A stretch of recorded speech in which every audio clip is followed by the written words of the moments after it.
Everyone, आप सभी का बहुत बहुत स्वागत है मेरे चैनल लीगल हेल्पलाइन में। और आज हम बात करेंगे हिंदू मैरिज एक्ट 1955 सेक्शन 9 के बारे में।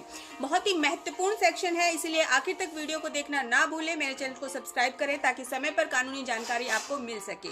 सेक्शन 9 जो आपके घर को कहीं ना कहीं टूटने से बचा सकता है, क्योंकि आजकल बहुत सारे केसेज ऐसे आ रहे हैं कि पत्नी घर को छोड़कर चली जाती है, पति उसको वापस बुलाना चाहता है, तो क्या करे, कौन सी प्रक्रिया होगी। सेक्शन 9 उस पर लागू होगा। आप सेक्शन 9 के अंतर्गत केस फाइल कर सकते हैं, अपनी पत्नी को बुला सकते हैं कानूनी तरीके से।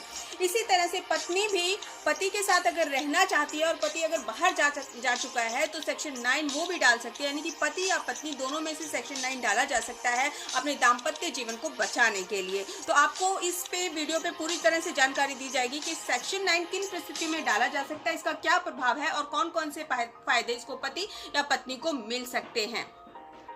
पति हो या पत्नी, दोनों ही परिस्थितियों में हिंदू मैरिज एक्ट सेक्शन 9 का केस फाइल कर सकते हैं। पति इसके अंतर्गत अपनी पत्नी को आने के लिए कह सकते हैं। कोर्ट के माध्यम से वैवाहिक रिश्तों को निभाने को भी कहा जा सकता है।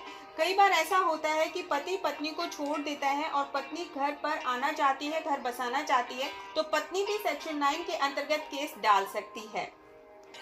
कई बार ऐसा होता है कि केस डालने के बाद एक पार्टी अपीयर ही नहीं होती है, तो उसमें क्या होता है, अगर कोई पार्टी अपीयर ही नहीं हो रही है तो उस परिस्थिति में एक्स पार्टी ऑर्डर होता है। और अगर आरोप हुआ है, यानी कि आप अपीयर हो गए और आप पर आरोप लगाए जा रहे हैं, तो जिरह की जाती है। और जिरह करने के बाद जो भी फैसला होता है, यानी कि कोर्ट को जो भी फैसला देना होता है वह सुनाया जाता है।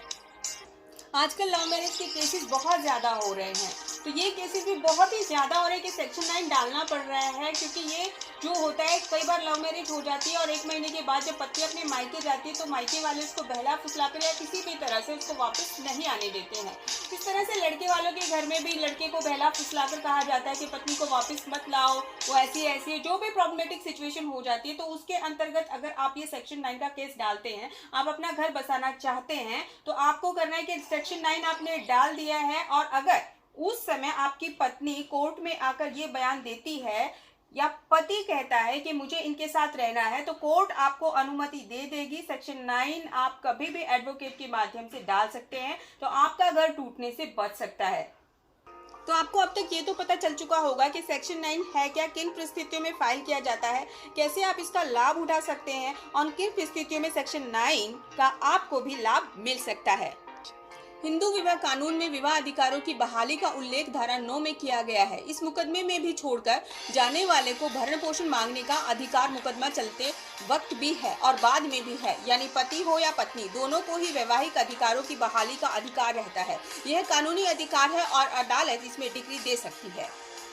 सेक्शन 9 में 2 कंडीशंस आगे आ सकती हैं। पहली कंडीशन ये है कि हो सकता है कि दूसरा पक्ष आप पर आरोप लगाए तो जिरह होगी और उसके बाद जो कोर्ट सही समझेगा वो आपको रिजल्ट देगा। लेकिन दूसरा पक्ष ये भी हो सकता है कि आपका या पति या पत्नी आपके फेवर में बोले और आपके साथ चलने में राजी हो जाए, तो आपका घर टूटने से उसी टाइम पे बच सकता है।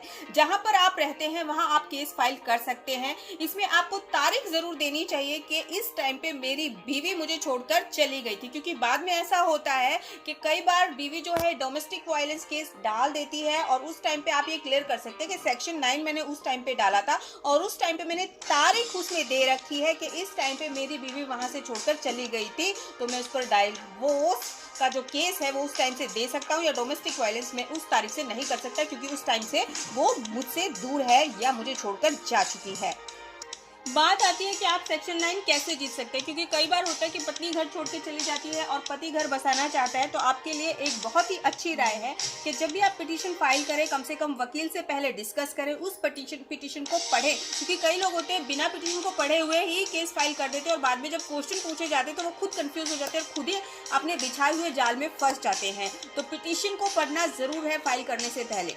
और उसके बाद आपको समझना है कि आप जब भी ये कहें कि बयान दे रहे हैं तो पिटीशन के अंतर्गत ही बयान दें, क्योंकि हो सकता है कि पिटीशन में कुछ और लिखा और आप कुछ और बोल रहे हो, तो आपको प्रॉब्लमेटिक सिचुएशन क्रिएट हो सकती है। आपको इस पे ही मुद्दे पर रहना है कि आपको अपनी पत्नी को साथ रखना ही रखना है। और अगर आप झूठे इल्जाम लगा रही है पत्नी, तो उसको आपको इनकार करना है। कई बार होता है कि पत्नी आप पे झूठे इल्जाम लगा रही है, क्योंकि आपके साथ उसको नहीं रहना है, तो आपको उसको एक्सेप्ट नहीं करना है।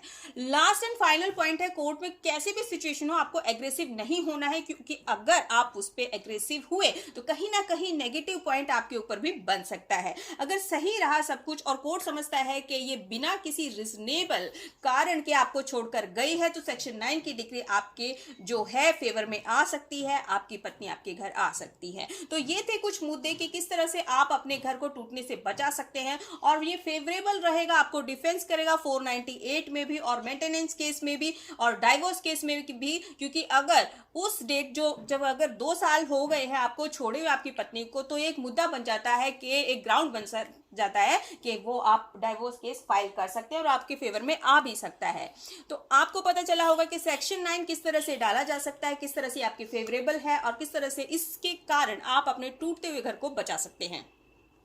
अपना कीमती समय देने के लिए आपका बहुत बहुत धन्यवाद। आपका कीमती समय हमारे लिए बहुत ही सहयोगी है।